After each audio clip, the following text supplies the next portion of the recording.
இன்னைக்கு காலையிலே பாத்தீங்கன்னா தமிழ்நாட்டு மக்களுக்கு ரெண்டு அதிர்ச்சி காத்திருந்தது. ஒண்ணு மொபைல் எடுத்து பார்த்தா நம்மளுடைய தமிழக முதல்வரான அப்பா ஸ்டாலின் அவர்கள் வீடியோ போட்டிருக்காரு. என்னன்னு சொல்லி போட்டிருக்காருன்னா, மகளிர் உரிமை தொகையா உங்க எல்லாருக்கும் 5000 ரூபாய் போட்டிருக்கேன், மொபைல் எடுத்து பாருங்க உங்க அக்கௌண்ட்ல வரும் அப்படின்னு சொல்லிட்டு ஒரு விளக்க வீடியோவை கொடுத்திருக்காரு. இன்னைக்கு காலையில நம்ம அரசு சார்பில் 5000 ரூபாய் உங்க அக்கௌண்ட்டுக்கு வந்திருக்கோம். எதுக்காக இந்த பணம்? இதுக்கு பல பேர் கேட்டிருக்காங்க, மிச்ச தொகையை எப்ப கொடுப்பீங்க அப்படின்னு சொல்லிட்டு பல எதிர்கட்சிகளும் கேள்வி எழுப்பியிருக்கு. இதுக்குள்ளார பல விஷயங்கள் இருக்கு. அதோட சேர்த்து நம்ம பண்ணையாருடைய பட்டின பிரவேசம் யாருமா அப்படின்னு கேட்டீங்கன்னா பனையூர் பண்ணையார் தான். படையூரை விட்டு வெளியே வந்திருக்காரு. எங்க வந்திருக்காரு அப்படின்னா சேலத்துல ஒரு மீட்டிங்கு. தமிழ்நாடே என் வீடு தான், தமிழ்நாடுதான் என் வீடு, 8 கோடி பேரும் வந்து என்னுடைய சொந்தங்கள் தான், இந்த மாதிரி கொஞ்சம் நான் மாத்தலாங்க அப்படின்னு சொல்லி பேசியிருக்காரு. ஒரு உயிர் அங்க போயிருக்கு. இந்த ரெண்டு விஷயத்தை பத்தி தான் இந்த காணொலியில பார்க்க போறோம். வணக்கம், நான் லோகேஸ்வரி.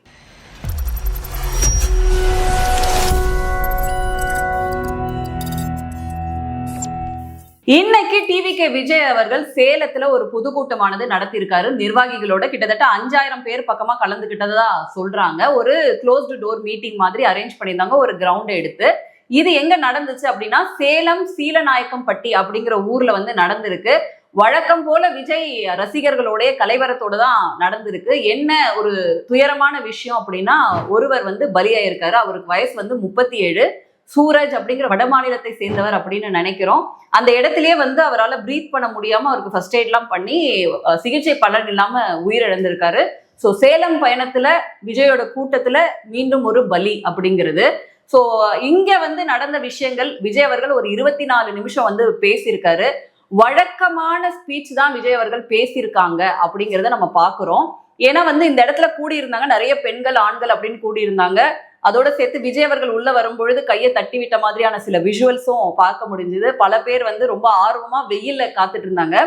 இதுல எனக்கே தனிப்பட்ட வகையில ஒரு கேள்வியானது உண்டு. ஏன்னா இவ்வளவு பண்றவங்க, இத்தனை கூட்டத்திலேயே உங்களுக்கு பல எக்ஸ்பீரியன்ஸ் இருக்கு, இன்னமும் அந்த வெயில்ல மக்களை நிக்க வைக்கிற விஷயம் அப்படின்னு பாக்குறாங்க. பட் ஆனா நம்ம சில கட்சிகள் நம்ம எடுத்தோம் அப்படின்னு சொன்னா அவங்க ப்ராப்பரா ஒரு பந்தல்லாம் அமைச்சு ஷெட் மாதிரி அமைச்சு, சமீபத்துல கூட மதுராந்தகத்துல மோடி அவர்கள் கலந்துக்கிட்டாங்க. கிட்டத்தட்ட 5 லட்சம் பேர் பக்கம் அங்க கலந்துக்கிட்டாங்கன்னு சொல்லப்பட்டுச்சு. பகல்ல நடக்கிற ஒரு மீட்டிங்க்கு ஒரு ஷெட் மாதிரி கூட உங்களால போட முடியலையா அப்படின்ற கேள்வியை வந்து நம்ம எழுப்புறோம். அப்போ தொண்டர்கள் மத்தியில நீங்க எப்படியா ஹேண்டில் பண்றீங்க அப்படின்ற கேள்வி வந்து விஜய் அவர்களோட கட்சியை பார்த்து கண்டிப்பா கேட்கணும். ஏன்னா ஏற்கனவே வந்து இவரை பார்க்க வந்து பல உயிர்கள் பலியா இருக்கு. ஸோ இப்போ நீங்க க்ளோஸ்டு டோர் மீட்டிங் மாதிரி தான் ஒரு திடலை எடுத்து பண்ணியிருக்கீங்க. அப்படி பண்ணும் பொழுது நீங்க வந்து இன்னுமே பெட்டரா அதை பண்ணியிருக்கலாம். ஏன் இதை சொல்றோம் அப்படின்னா, ஒரு உயிர் பலி அப்படிங்கிறது அந்த வெயிலுடைய தாக்கம் அதனாலதான் நடந்திருக்கு. ஸோ எல்லாருமே ஹியூமன் தான். ஸோ ரொம்ப நேரம் நீங்க வெயில நிற்கும் பொழுது உடம்பு டீஹைட்ரேட் ஆகும். ஸோ அதனால நம்ம தொண்டர்கள் மேல அக்கறை இருக்கிறவங்க என்னதான் நீங்க வந்து மெடிக்கல் கேம்ப்ஸ் அதெல்லாம் போட்டாலும் ஒரு ஷெட் மாதிரியோ மற்ற விஷயங்களோ ஏற்பாடு பண்ணியிருக்கலாம் அப்படின்றது ஒரு தரப்புல இருக்கு. இந்த உயிர் பலி அப்படிங்கிறது பெருசா இன்னைக்கு மீடியால எடுத்து பேசப்படுது. விஜய் அவர்களோட ஸ்பீச் வந்து வழக்கமான ஒரு ஸ்பீச்சா தான் சேலத்திலயும் அமைஞ்சிருக்கு. ஏன் சொல்றோம் அப்படின்னா, வழக்கம் போல டிஎம்கேக்கும் டிவிகேக்கும் தான் சண்டை அப்படின்னு தொண்டர்களை பார்த்து சொல்றாரு. அதோட சேர்த்து முக்கியமான விஷயங்கள் அவர் எதுவுமே பேசல. ஒரு மீட்டிங்கை இதுக்கு முன்னாடி என்ன தற்பெருமை பேசிட்டு இருந்தாரோ அதே தான் இதுலயும் பண்ணியிருக்காரு. குறிப்பா சொல்லணும் அப்படின்னா, தமிழ்நாடே என் வீடு தான், 8 கோடி வீட்லயும் விஜய் இருக்கான். என் வீட்டுல மொத்தம் எத்தனை பேர் இருக்காங்க தெரியுமா? 8 கோடி பேர் இருக்காங்க. விஜய் வெளியவான்னு சொல்றீங்க, அப்ப 8 கோடி பேரும் வெளியில வந்துருவாங்க அப்படின்ற ரேஞ்சுக்கு விஜய் பேசியிருக்காரு. இதெல்லாம் வந்து எத்தனை நாள் இதையே நீங்க பேசிட்டு இருப்பீங்க, அரசியல் எப்பதான் பேசுவீங்க அப்படின்ற கேள்வியை தான் எழுப்பணும். அதோட சேர்த்து ஸ்டாலின் அவர்கள் வந்து அறிவிச்சிருந்த இந்த 5000 ரூபாய் தொகையை பத்தி பேசுறாரு. எவ்வளவு பணம் கொடுத்தாலும், 2000 கொடுத்தாலும் 3000 கொடுத்தாலும் வாங்கிக்கோங்க, எல்லாம் உங்க காசு தான் அப்படின்னு சொல்லியிருக்காரு. 1000 2000 3000 4000 5000 சாமி மேல சத்தியெல்லாம் வாங்குவாங்க.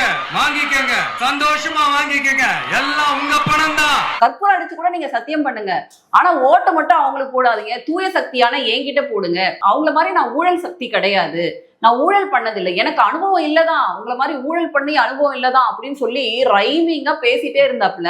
அதுக்கப்புறம் ஸ்டாலின் அவர்களை பார்த்து கேட்குறாங்க என்னன்னா, ஆமா நீங்க டெல்லிக்கு அவுட் ஆஃப் கண்ட்ரோல் தான், அதே மாதிரி தான் சட்ட ஒழுங்குலயும் அவுட் ஆஃப் கண்ட்ரோல், பெண்கள் பாதுகாப்புலயும் அவுட் ஆஃப் கண்ட்ரோல் அப்படின்னு சொல்லி வசனமா பேசி தள்ளி இருந்தாரு.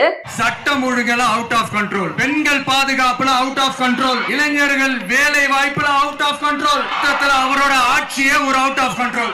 எந்த ஒரு இஷ்யூவுமே டீட்டெயிலா எடுத்து விஜய் அவர்கள் பேசவே இல்லை அப்படிங்கறதான் செய்தி. ஏன்னா வந்து டிஎன்பிசி எக்ஸாம் குளறுபடியில இருந்து பல விஷயங்களை வெறும் மேம்போக்கா நியூஸ் கார்டுல நியூஸ் வரும் இல்லையா, டைட்டில் கார்டுல அதை மட்டும் எடுத்து ஒரு தலைவர் வாசிச்சுட்டு போறாரு. எந்த விதமான புள்ளி விவரங்கள்லயும் தெளிவு கிடையாது. ஆயிரக்கணக்கான போக்சோ வழக்குகள் நடக்குது அப்படின்னு பேசுறாரு.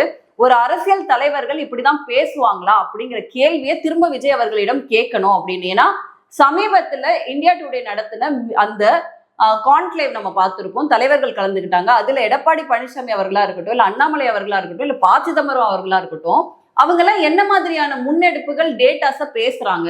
எங்கப்பா உங்க பனையூர் பண்ணையாருன்னு கேட்டா அவரை தனியா இன்டர்வியூ எடுத்து தனியா போட போறாங்க, நியூஸ் கார்டு போட்டுட்டு இருக்காங்க. அதுவும் ஒரு பக்கம் பல நாளா காமெடியா ஓடிட்டு இருக்கு. ஏன்னா பத்திரிகையெல்லாம் நாங்க சந்திக்க மாட்டோம் அப்படின்னு சொல்லிட்டு. ஸோ விஜய் அவர்கள் பேசல, வழக்கம் போல ஒன்றும் பெருசா கிடையாது, நாம தான் ஜெயிக்க போறோம், நீங்க யூடியூப்ல வழக்கமா வீடியோ போடுங்க, எந்த நல்ல நாட்டுக்கு பண்ணிடாதீங்க அப்படின்ற வழக்கமான பாணியில விஜய் அவர்கள் பேசியிருக்காங்க. இதனால 30% வாக்கு இருக்கு. போன வாரம் என்ன சொன்னாங்கன்னா 40% வாக்கு இருக்குன்னாங்க. இந்த வாரம் கொஞ்சம் இறங்கி 30% சொல்லியிருக்காங்க. கூட்டணி வழக்கம் போலதான், கூட்டணிக்கு வரலனாலும் விஜய் தனியாவே நிற்பான் அப்படின்னு அவரே சொல்றாரு. ஸோ பெருசா ஒன்றும் இந்த மீட்டிங்ல இல்ல. வழக்கம் போல எல்லா சேனலும் அவர் வீட்டுல இருந்து கிளம்புனதுல இருந்து வீட்டுக்கு ஃபிளைட் ஏறி போன வரைக்கும் கவர் பண்ணதான் மிச்சம். 20 நிமிஷத்துல ஒன்றும் பெருசா நாட்டுக்கு தேவையான எதுவும் பேசுன மாதிரி தெரியல. விஜய் ரொம்ப நல்லவன், விஜய் எல்லாரும் இருக்கிறாங்க அப்படின்றத மட்டும் தான் பேசியிருக்காரு. சரி, இந்த தூய சக்தின்னு சொல்ற குரூப் முடிச்சோம், அப்படியே கட் பண்ணி வருவோம். தீய சக்தி திமுக அவங்க என்ன பண்ணாங்கன்னா, எனக்கு ஒரு பழக்கம் இருக்கு, காலையில எந்திரிச்சதும் போன் எடுத்து பார்ப்பேன். அப்படி பார்த்ததும் திடீர்னு நம்ம முதல்வர் அவர்கள் ஃபுல் செட்டப்ல ஷூட்டிங் பண்ணிட்டு இருக்காரு. என்ன பேசுறாரு அப்படின்னு பார்த்தா, உங்க எல்லாருக்கும் ஒரு இன்ப அதிர்ச்சி. என்ன அப்படின்னா, 5000 உங்க அக்கௌண்ட்டுக்குலாம் வரும். எங்களுக்கு வெள்ளைக்காடு, அதனால எனக்கு வரதுக்கு வாய்ப்பு இல்லை. அதனால நான் என் ஃபேமிலி தெரிஞ்சவங்க அவங்களுக்குலாம் கேட்டதுல பல பேர் சொல்றாங்க, எங்களுக்குலாம் இன்னும் வரவே இல்லை, இப்படி போட்டிருக்காங்களா அப்படின்னு சொல்லி கேட்டிருந்தாங்க. உங்களுக்கு வந்ததுன்னா கமெண்ட்ல சொல்லுங்க. என்ன விஷயம் சொல்றாரு அப்படின்னா, இந்த நாட்டில் இருக்கக்கூடிய பெண்கள் என்னோட ஆட்சியில, என்னோட பொற்கால ஆட்சியில யாரும் கவலைப்படக்கூடாது. அதனால இந்த மத்திய அரசும் இப்ப இருக்கக்கூடிய அதிமுக எங்களை முடக்க பாக்குறாங்க, இந்த பணத்தை மக்கள் கிட்ட கொண்டு போய் சேர்க்க விடாம பாக்குறாங்க. அதனால வரக்கூடிய தேர்தலை காரணம் காட்டி உங்களை எல்லாம் இது பண்ணிடுவாங்க.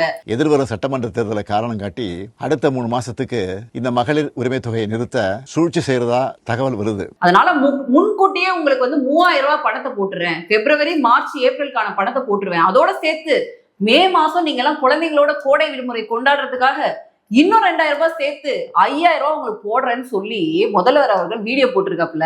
கோடைக்கால செலவுகளை கருத்தில் கொண்டு மேலும் 2000 ரூபாய் சிறப்பு தொகையும் சேர்த்து இந்த பிப்ரவரி மாசம் 5000 ரூபாய 1,31,00,000 பெண்களுக்கு வழங்க உத்தரவிட்டிருக்கிறேன். இதெல்லாம் ஓப்பனாவே எலெக்ஷனுக்கு கொடுக்கக்கூடிய லஞ்ச பணம். அதாவது ஓட்டுக்கு பணம் கொடுத்திருக்கார் ஸ்டாலின் அப்படின்னு தான் சொல்லணும். ஏன்னா நம்ம என்ன கேட்கிறோம், 2021 நீங்க ஆட்சிக்கு வந்தீங்க, கோடை விடுமுறை இப்பதான் வருதா, மத்த 4 வருஷத்துலயே வரலையா அப்படின்னு சொல்லி இங்க எல்லாரும் கிழிச்சிட்டு இருக்காங்க. அதோட சேர்த்து செப்டம்பர் 23 இருந்து தான் நீங்க இந்த பணத்தை கொடுக்க ஆரம்பிச்சீங்க.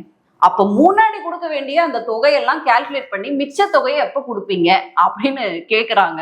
5000 ரூபாய் கொடுத்ததுக்கு நான் மனமார்ந்த நன்றியை தெரிவிச்சுக்கிறேங்க. அந்த பழைய பாக்கி இது எல்லாத்தையும் சேர்த்து ஒரு 2 லட்சம் ரூபாய் கொடுத்துட்டீங்கன்னா நாங்க கொஞ்சம் சந்தோஷமா இருப்போங்க ஐயா. ஏன்னா இவங்க ஆட்சிக்கு வந்ததுல இருந்து பஞ்சப்பாட்டு பாடி ஒட்டுமொத்த குரூப்புக்கும் இதுக்கு பணம் இல்ல, அதுக்கு பணம் இல்ல, மத்திய அரசு வஞ்சிக்குது, அப்படி இப்படின்னு சொல்லி எல்லா திட்டத்தையும் நிப்பாட்டி வச்சிருந்தாங்க.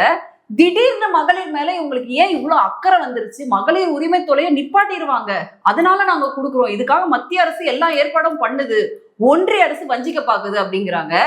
இது எப்படி இருக்குன்னா, எலெக்ஷன் வந்தது அப்படின்னா எலெக்ஷன் கமிஷன் அந்த ஸ்டேட்டை கையில எடுத்துருவாங்க, என்ன மாதிரியான திட்டங்கள் எல்லாம் நிப்பாட்டுவாங்க அப்படிங்கிறது இங்க எல்லாருக்குமே தெரியும். தெரியாத மக்களை ஏமாத்துற வேலையை தான் ஸ்டாலின் அவர்கள் ஷூட்டிங் போட்டு நடிச்சிருக்காரு அப்படிங்கிறத நம்ம தெளிவுபடுத்தணும். ஏன்னா எலெக்ஷன் கோட் ஆஃப் கான்டாக்ட் வந்துருச்சு அப்படின்னா இந்த மாதிரியான பணம் எல்லாம் கொடுக்க முடியாது. அதே மாதிரி எங்கெங்கெல்லாம் தலைவர்கள் புகைப்படங்கள் இருக்கோ அந்தந்த ஸ்கீம்ஸ் எல்லாம் கூட க்ளோஸ் பண்ணிடுவாங்க எலெக்ஷன் முடிகிற வரைக்கும். இதுதான் எல்லா ஸ்டேட்லயும் நடக்கக்கூடிய விஷயம். ஆனா முன்கூட்டியே பணம் கொடுக்கறதுக்கு இப்படி ஒரு டெக்னிக், சயின்டிபிக் மெத்தட்லாம் கண்டுபிடிச்சது யாருன்னு பாத்தீங்கன்னா நம்மளோட திமுகவா தான் இருக்கும். அதோட மட்டும் இல்லாம இந்த 1000 ரூபாயோட சேர்த்து இந்த கோடை விடுமுறைக்கு கொடுத்த காசெல்லாம் ரொம்ப டூ மச். ஏன்னா எத்தனை வருஷம் எவ்வளவு கோடை விடுமுறை வந்திருக்கு. அது மட்டும் இல்லாம மருத்துவ செலவு பாக்குறதுக்கும் குழந்தைங்களோட கல்வியை பாக்குறதுக்கும் அன்றாட மக்கள் கஷ்டப்படுறாங்க, பெண்கள் கஷ்டப்படுறாங்க அப்படிங்கிறாரு. இவரு மறந்துட்டாருன்னு நினைக்கிறேன். கொஞ்ச நாள் முன்னாடிதான் சட்டமன்றத்துல சொன்னாரு, மக்கள் எல்லாம் மகிழ்ச்சியா இல்லத்துல இருக்காங்க, அவங்க சந்தோஷம் தான் என் சந்தோஷம் அப்படின்னு. அப்போ நீங்க உங்க ஆட்சியில மகிழ்ச்சியா அவங்க இருந்தா அவங்களுக்கு இந்த 1000 ரூபாய் தொகையை மாசம் மாசம் கொடுக்க வேண்டிய தேவை என்ன வந்துச்சு? அவங்களோட உரிமை தொகை அப்படின்னு சொன்னா அந்த உரிமை தொகை வாங்கக்கூடிய நிலையில அந்த மக்களை வச்சிருக்கோம். கல்வியும் மருத்துவம் கூட அவங்களுக்கு நாங்க ஃப்ரீயா கொடுக்குறோம். ஆனாலும் மக்களுக்கு வந்து இது தேவைப்படுது அப்படின்னா என்ன மாதிரியான ரிக்குவயர்மெண்ட் இது, என்ன மாதிரி டிசைன் இது அப்படிங்கிறது நமக்கு புரியல. பட் எது எப்படியோ இந்த அறிவிப்பை வந்து எப்போதுமே வந்து 15ஆம் தேதி போடக்கூடிய பணத்தை விழுந்தடிச்சிட்டு 13ஆம் தேதியே போட வேண்டிய தேவை இருக்கு ஸ்டாலின் அவர்களுக்கு அப்படின்னு பாக்குறோம். ஏன்னா அடுத்தடுத்து நடக்கக்கூடிய அரசியல் மாற்றங்களானது அப்படி இருக்கு. ஏன் சொல்றோம் அப்படின்னா இன்னைக்கு விஜய் அவர்கள் சேலத்துல மீட்டிங் வச்சிருக்காரு. சேலத்துல இருக்க மீட்டிங்கை தான் கவர் பண்ணுவாங்க அப்படின்றது ஓரளவுக்கு தெரிஞ்சதுனால இந்த பக்கம் தூய சக்திக்கு ஆப்போசிட்டா தீய சக்தி என்ன பண்ணிருக்குன்னா 5000 ரூபாய் அனௌன்ஸ் பண்ணிருக்காங்க. இதோட சேர்த்து நாளைக்கு அமித்ஷா அவர்கள் வராங்க. ஓரளவுக்கு இன்னும் கூட்டணி பலப்படக்கூடிய வாய்ப்புகள் இருக்கு. இந்த பக்கம் காங்கிரஸ் வெளியே போகக்கூடிய விஷயம் இருக்கு. தேமுதிக திரும்ப வந்து இந்தியா அலைன்ஸ்லயே போய் சேருவாங்க அப்படின்ற பல கூட்டணி விஷயங்கள், இதோட சேர்த்து அங்க கூட்டணி தலைவர்கள் அவருக்கு கொடுக்கக்கூடிய நெருக்கடிகள் இதெல்லாம் இருக்கு. இதெல்லாம் நடந்தாலும் நாங்க ஸ்ட்ராட்டஜில நாங்க தாண்டா ஸ்ட்ராங் அப்படின்னு சொல்லிட்டு திமுக வந்து விடாம வந்து வேலையை பார்த்துட்டு இருக்காங்க அப்படிங்கிறதான் இது மூலமா நமக்கு தெரியுது. பட் மக்களுக்கு இவ்வளவு ஓப்பனா வந்து ஒரு 2 மாசத்துக்கு முன்னாடியே நான் உங்களுக்கு கொடுத்துருவோம், இந்த வாக்கெல்லாம் எங்களுக்கு தான் அப்படிங்கிற மாதிரியான செய்கை தான். ஏன்னா திமுக எப்படிப்பட்ட தில்லாலங்கடி நமக்கு தெரிஞ்சுக்கணும். ஏன்னா கொஞ்ச நாள் முன்னாடி உறுப்பினர் சேர்க்கை அப்படின்னு ஒரு டிராமால ஒரு வீடா போய் டிக் பண்ணிட்டு இருந்தாங்க. நீங்க இவ்வளவு வாங்குறீங்களா? ஆமா, உரிமை தொகை வாங்குறேன், இது வாங்குறேன், அதை வாங்குறேன் அப்படின்னு சொல்லிட்டு டிக் பண்ணிட்டு உறுப்பினரா அவங்க போன் நம்பரை வாங்கி சேர்க்கிற டிராமா வந்து பண்ணிட்டு இருந்தாங்க. மிஸ்டு கால் கொடுத்தா நீங்க வந்து உறுப்பினர் அப்படிங்கிற மாதிரி. சோ இப்ப இந்த 5000 ரூபாய் கொடுத்துட்டு நீங்க 5000 ரூபாய் வாங்குனீங்களா? ஆமா, உங்க வாக்கு திமுகவுக்கு தான், இல்லைன்னா நீங்க அடுத்த தடவை திமுக ஆட்சிக்கு வரலன்னா இந்த பணம் எல்லாம் கொடுக்க மாட்டோம் அப்படின்னு சொல்லி ஒரு பொய்யான பிரச்சாரத்தை தமிழகம் முழுக்க கட்டவிழ்த்து விட்டுருக்கு திமுக அப்படிங்கறதான் சொல்லணும். ஏன் சொல்றோம் அப்படின்னா நானே சில கிராமங்களுக்கு எல்லாம் போகும்பொழுது சவுத்ல எல்லாம் திமுக இல்லைன்னா இந்த 1000 ரூபாயை வந்து நிறுத்திடுவாங்க அப்படின்ற மாதிரியான ஒரு பின்பத்தை வந்து இவங்க கட்டவிழ்த்து விட்டுருக்காங்க. அதை சொல்லிதான் வந்து இவங்க வாக்குகளே வந்து சேகரிக்கிறாங்க.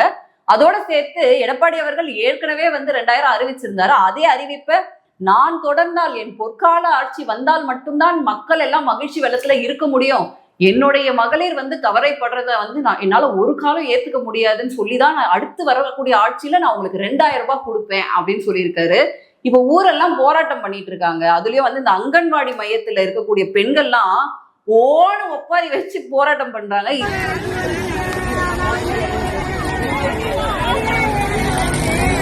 இதெல்லாம் வந்து நம்மளோட ஐயா ஸ்டாலின் அவர்கள் காதுல விழாது போல இருக்கு. அவ்வளவு கடனை வாங்கி வச்சிருக்காங்க, வலிச்சு நக்கிருக்காங்கன்னு தான் சொல்லணும். ஏன்னா வந்து இப்ப மார்ச் மாசம் பட்ஜெட் பண்ணாங்கன்னா கிட்டத்தட்ட 10 லட்சம் கோடி கடனை வந்து திமுக அரசு வாங்கியிருக்கு அப்படிங்கறதா விஷயம். 4.5 லட்சமா இருந்ததை 10 லட்சமா ஆக்குனதுதான் திமுகவுடைய பொற்கால ஆட்சியின் சாதனை. இன்னும் என்னென்ன கூத்து பண்ண போறாங்களோ பொறுத்திருந்து பார்ப்போம். இன்னும் வேறொரு காணொளியில் சந்திக்கிறேன். நன்றி, வணக்கம்.